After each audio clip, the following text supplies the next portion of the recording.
The concentration of what they do is in mainland China, serving a domestic market where they make lots of different EV models, but the principal difference between BYD and Tesla is that it's at a lower price point.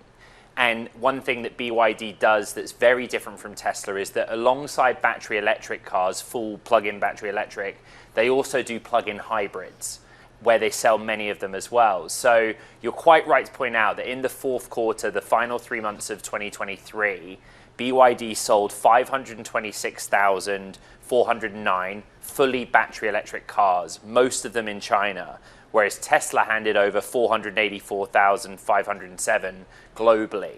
But if you aggregate it over the course of the year, BYD is only bigger than Tesla on an annual basis in 2023 if you include plug-in hybrids. But Tesla still sold more battery electric overall that year. But is the trend clear?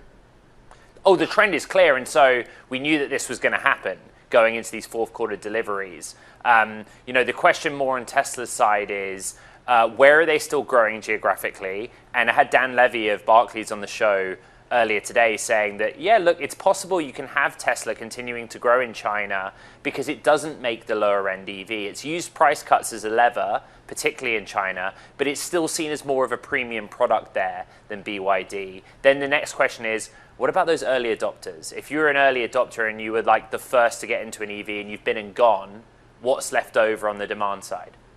I do wonder, what about China? Do they love having Tesla there? Not only, making vehicles, it's a higher end product. Give us some backdrop and some history there. Yeah. It's fair to say that Tesla and indeed Elon Musk directly has kind of had a up and down relationship with China. The Chinese government was incredibly supportive for the construction in the first place of the Shanghai plant. 50% of all of Tesla's vehicles globally are built in China, in Shanghai. So it's clearly an engine room for their production base. And they were very helpful in financing, things like that. There have been some clashes over data, the ownership of Tesla vehicles by government officials, for example. But on the whole, it's clearly an important relationship between the two. The big difference between what's happening in China and what's happening here in North America is there are just many, many different EV makers. There are so many more models out there that you can buy. And as you pointed out at the top of the segment, many of them the average American would never even have heard of, the brand nor the model. And so it's a more fiercely competitive market with many more players. Does it tell us anything about how an EV market could unfold here in the US? Or are the big three just too entrenched in American society? Tim, I think I heard you praising your last guest for saying that we don't know what's going to happen in 2024, and that's refreshing. And I think that is the answer for the EV market. There is certainly now a big question mark over demand. In the past, Tesla, as an example, has leaned on the idea that its production was greater than its deliveries because there's always a mad scramble at the end of the quarter where vehicles get caught in transit.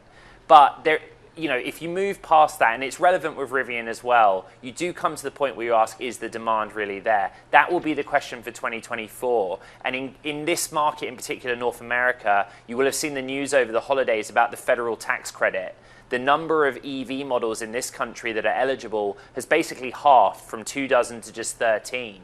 And those rules are now determined by basically, if you want to buy an EV, and you want it to be eligible for the full $7,500 federal tax credit, which is a big incentive, right, to buy something if $7,500 off. It depends on the exposure that its components have to Chinese ownership. In other words, if your battery has a component that has ownership by a Chinese company greater than 25%, it won't be eligible for that tax credit. And incentives are really key in this market still.